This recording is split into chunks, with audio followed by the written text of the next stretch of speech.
Sir, இப்போது உலகம் முழுவதிலும் டாப் பிரியாரிட்டியில் இருக்கிற மெடிசன் அப்படிங்கிறது அலோபதி மெத்தட் ஆஃப் மெடிசன் தான்.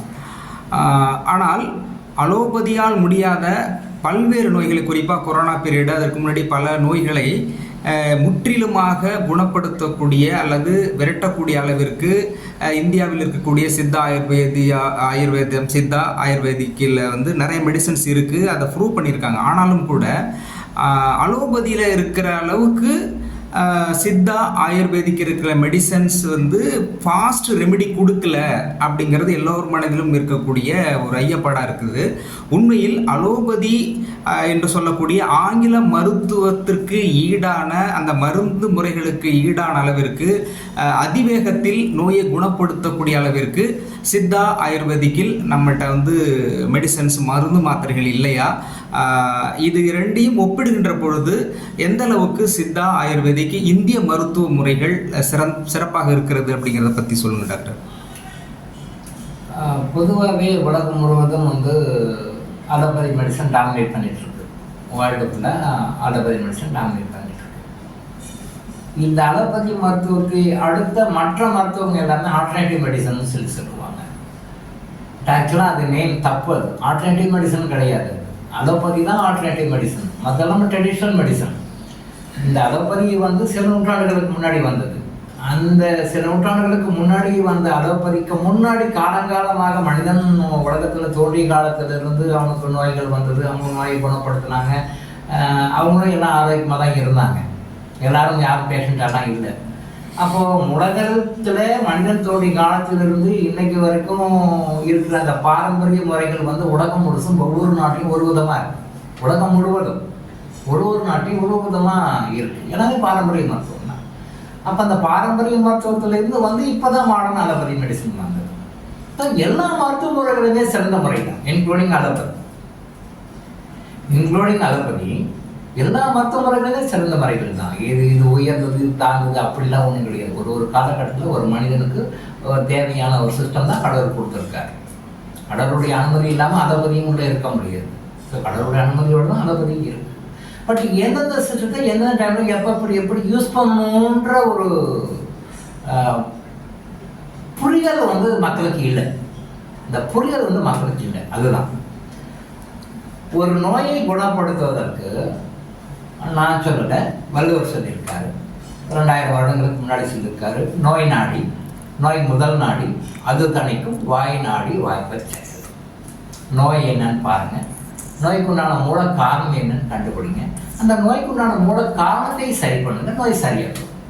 உண்மையிலே அவருக்கு தான் நோபல் பிரைஸ் கொடுத்துருக்கணும். ஆனால் அவருக்கு நோபல் பிரைஸ் கொடுக்காம யாராக கொடுத்துட்டு இருக்காங்க. தப்பு இல்லை. பட் நோபல் பிரைஸ் கொடுக்கக்கூடிய தகுதி உள்ளவராக திருவள்ளுவர் இருக்கிறார்.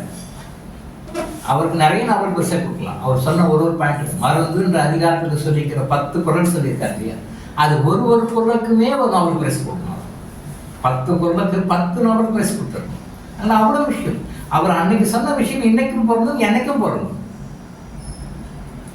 இன்றைக்கும் பொருந்தும், என்னைக்கும் பொருந்தும். இன்னும் 10,000 வருடங்கள் கழித்தும் அது பொருந்தும். ஸோ நோய்க்கு உண்டான காரணம் என்னன்னு பாருங்க. அந்த நோய்க்கு உண்டான காரணத்தை சரி பண்ணுங்க. இதான் ஒரு முறையான மருத்துவனுடைய நோக்கம் அதுவாக தான் இருக்கணும். ஆங்கில முறை மருத்துவம் தவிர மற்ற முறைகள் எல்லாமே நோய்க்குண்டான காரணத்தை கண்டுபிடிச்சு அந்த காரணத்தை ரூட் காஸ் எரடிகேட் பண்ண வேலை தான். நோய்க்குண்டான காரணம் என்ன, அந்த நோய்க்குண்டான காரணத்தை ரூட் எரடிகேட் பண்ணணும். அதுதான் ஆங்கில முறை மருத்துவத்தை தவிர மற்ற முறைகள் எல்லாமே. ஆங்கில முறை மருத்துவத்துக்கு மட்டும் நோய்க்குண்டான காரணத்தை பார்க்குதா அப்படின்னா அது என்ன பண்ணுது, அப்போதைக்கு நோய்க்குண்டான சிம்டம்ஸை அமுக்குது. சில குறிப்பிட்ட சுச்சுவேஷன்ஸில் சில குறிப்பிட்ட நேரங்களில் அது சரிதான். எனக்கு நோய் குணமாகிறது பற்றி பரவாயில்ல, அப்புறம் பார்த்துக்கலாம், எனக்கு முதல்ல இப்போதைக்கு அனுப்பி வைங்க, அப்புறம் பார்த்துப்போம் அப்படின்னா அப்போ அதை பற்றி தான் வரும். கரெக்டு தான். அது வேலையை கரெக்டாக செய்யுது. அமுக்கி வைக்கிற வேலை உங்களுக்கு போதும் அப்படின்னா நீங்கள் you can go for allopathy. Cure ஆகணும்னா you can go for other system. அதை தான் அலோபதி தவிர மற்ற சிஸ்டம் நீங்கள் சாய்ஸ் உங்களுக்கு நீங்கள் தான் எடுக்கணும். நோயை நிரந்தரமாக குணப்படுத்திக்கலாமா, இல்லை நோயை அமுக்கி வைக்கலாம். நோயை டெம்பரரியாக வந்து அமைக்க வைக்கலாம்னா அலோபதி தான் நம்பர் 1, ஃபர்ஸ்ட் சாய்ஸ் அதான். இல்லை நோயை குணப்படுத்திக்கணும் அப்படின்னு சொன்னால் எக்ஸப்ட் அலோபதி மற்ற சிஸ்டம்ஸ் எல்லாமே. அப்போ ரூட் காசை எரடிகேட் பண்ணது ஓவர் நைட் தான் அமைக்க வைக்க முடியாது. நோயை அமைக்க வைக்கிறது அப்படின்றது வேற, நோயை குணப்படுத்துறதுன்றது வேற. அப்போ நோயை குணப்படுத்துறதுக்கு அதுக்கு டைம் எடுத்து, இட் டேக்ஸ் டைம். நீங்கள் நினைக்கிற மாதிரி எந்த ஒரு நோயும் ஓவர் நைட்டில் வர்றது கிடையாது. வந்துச்சு நோய், காலையில் தான் வந்தது நோய், ஈவினிங் தான் வந்தது நோய், அப்படி இல்லை. குறைஞ்சபட்சம் 1 வருஷத்துக்கு முன்னாடியே உடம்புல நோய் வரும். குறைந்தபட்சம் 1 வருஷத்துக்கு முன்னாடியே உங்கள் உடம்புல நோய் வர ஆரம்பிச்சிடும். அது எப்போ வந்து ரொம்ப அதிகமாக உங்களுக்கு வந்து அட்மோஸ்ட் கண்டிஷன் உங்களுக்கு தெரியுது, அப்போ தான் நோய் வந்துச்சுன்னு நினைக்கிறீங்க. அப்புறம் அதை பற்றி நீங்கள் யோசனை பண்ணி போகலாமா, ட்ரீட்மெண்ட் போகலாமா வேணாமா, இங்கே போகலாமா அங்கே போகலாமான்னு டாக்டர் போகும்போது அது 99% முடிச்சிடும். ஸோ நோயை வந்து ரூட் காசை கண்டுபிடிச்சி அந்த ரூட் காசை எரடிகேட் பண்ணுறதுக்கு, அதை குணப்படுத்துறதுக்கு டைம் எடுக்கும். ஏன்னா எப்படி நோய் உங்களுக்கு உடம்புல வந்ததோ அதே வேகத்தை தான் கொண்டு போக முடியும். அந்த வகையில் பொறுமையாக இருந்து நீங்கள் குணப்படுத்திக்கிட்டீங்கன்னா நோய் முழுமையாக குணமாகும், திரும்ப அந்த நோய் வராது. அப்போ அதுக்கு டைம் தான் வேணும். ஏன்னா எந்த வேகத்தில் உங்களுக்கு அந்த நோய் உடம்புல உருவாகிட்டோ அதே வேகத்தில் தான் திரும்பி போகும். அதான் இயற்கை நீதி, அது கடவுளுடைய நீதி. அதை நான் மாற்ற முடியாது, நீங்களும் மாற்றணும், நானும் மாற்ற முடியும். அது நேச்சர். எந்த வகையில் நோய் வந்ததோ அதே வகையில் நோய் திரும்ப அதே ஸ்பீடில் தான் போகும், ரிவர்ஸ். It takes time. அப்போ கொஞ்சம் பொறுமையாக இருக்கும்.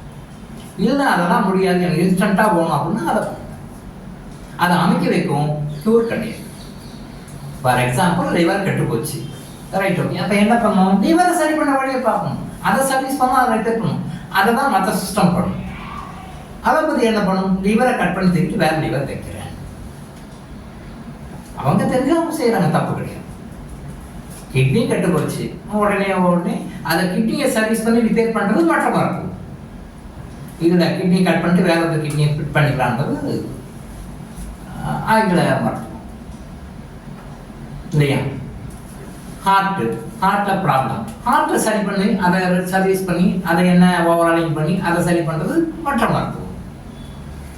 ஹார்ட்டு ரைட், ஓகே, இருதய மாற்ற சிகிச்சை நாங்கள் செய்கிறோம்னு சொல்லிட்டு பேஸ் மேக்கரை வச்சு ஓட்டுறது அலோபதி மருத்துவம். அலோபதி மருத்துவம் ஒரு மனிதனை மெஷினாக பார்க்கிறது, இயந்திரமாக பார்க்கிறது. ஒரு மெஷினில் ஒரு பார்ட் சர்வீஸ் ரிப்பேர் ஆச்சுன்னா உடனே இன்னொரு பார்ட் ஸ்பேர் பார்ட்ஸ் போட்டு ஓட்டக்கூடிய மருந்து நிறுவனமாக, ஒரு மருந்துன்றதை விட அதை மெஷினாக பார்க்கணும். Not medicine, it's a made of spare parts. அப்போது ஒரு பார்ட் ரிப்பேர் ஆகிடுச்சு, அந்த பார்ட் எடுத்து வேறு பார்ட் போடும், அப்படி போடுற மாதிரி ஒரு மெஷினாக அலோபதி மருத்துவம் கிடையாது. பட் மற்ற முறை மருத்துவம் எல்லாமே ஒரு மனிதனை மெஷினாக பார்க்கவில்லை, அவனை உடலாக, அவனை மனதாக, அவனை ஆன்மாவாக பார்க்கின்றன. உடலாலும் மனதாலும் ஆன்மாவாலும் இந்த 3 தான் நோய் வருது. இது உடலால் வருதா, மனதால் வருதா, ஆன்மாவால் வருதான் டயக்னோஸ் பண்ணி உடலால் வந்த நோயை எப்படி சரி பண்ணணும், மனதால் வந்த நோயை எப்படி சரி பண்ணணும், ஆன்மாவால் வந்த நோயை எப்படி சரி பண்ணணும். நான் நோட் பண்ணிக்கிறேன். உடலால் வந்த நோயை எப்படி சரி பண்ணணும், மனதால் வந்த நோயை எப்படி சரி பண்ணணும், ஆன்மாவால் வந்த நோயை எப்படி சரி பண்ணணும். இது எதனால வந்த நோயை சரி பண்ணணுன்ற முறைகளை பார்த்து அந்தந்த முறைகளை சரி பண்ணக்கூடியது மற்ற பாரம்பரிய மருத்துவம். மெஷின் ரிப்பேர் ஆகி போச்சு, எது ரிப்பேர் ஆச்சு ஸ்பேர் பார்ட்ஸ் போட்டு மாற்று. அப்போ இன்னொருத்தன் பாடியிலேருந்து ஒரு பார்ட்டை எடுத்து அவன் பாடியில் போட்டு ஃபிக்ஸ் பண்ணி ஓட்டிட்டான் ரைட் மெஷின், அது அப்படி போகுது. அதை ஸோ உங்களுக்கு வந்து நோயை முழுமையாக குணப்படுத்தணும்னா இயற்கையான பாரம்பரிய முறைகளுக்கு கொஞ்சம் டைம் எடுத்தாலும் பொறுமையாக குணப்படுத்திக்காங்க. உங்களுக்கு இன்ஸ்டண்ட்டாக நோயை அமைப்பு மட்டும் வைக்கணும், டெம்பரரியாக அமைப்பு மட்டும் வைக்கணும் அப்படின்னு சொல்லி சொன்னால் அதை பற்றி போகலாம். இல்லை இப்போதைக்கு டெம்பரரியாக அமைக்க வச்சுட்டேன், டெம்பரரி அலோபதி அமைக்க வச்சுட்டேன், தென் அது பிறகு பூர்ணமாக குணமாக்க விரும்புகிறேன் அப்படின்னா அப்போ நீங்கள் அலோபதியில் போயிட்டு அமைக்க வச்சுட்டு அப்புறம் மற்ற இயற்கை முறைகளில் அந்த நோயை பொறுமையாக அந்த முறையாக இயற்கையான முறைப்படி கடவுள் படுத்த முறைப்படி அந்த நோயை குணப்படுத்திக்கணும், சரி பண்ணிக்கணும். இப்போ இந்த முறையில் நீங்கள் பண்ணிக்கணும். This is the wise way to handle our diseases. இதுதான் சரியான முறை, நம்முடைய நோய்களை கையாளுகின்ற முறை. இந்த முறையை பயன்படுத்தி வாழ்க்கையில் சந்தோஷமாக இருக்கும். டாக்டர் இளங்கோ ஆயுஷ் ஹாஸ்பிட்டல் வழங்கும் விழிப்புணர்வு இது. தொடர்ந்து இது மாதிரி பல அவேர்னஸ் வீடியோக்களை பார்க்க நம்ம சேனலை சப்ஸ்கிரைப் பண்ணிவிட்டு பெல் பட்டனை ப்ரெஸ் பண்ணுங்கள்.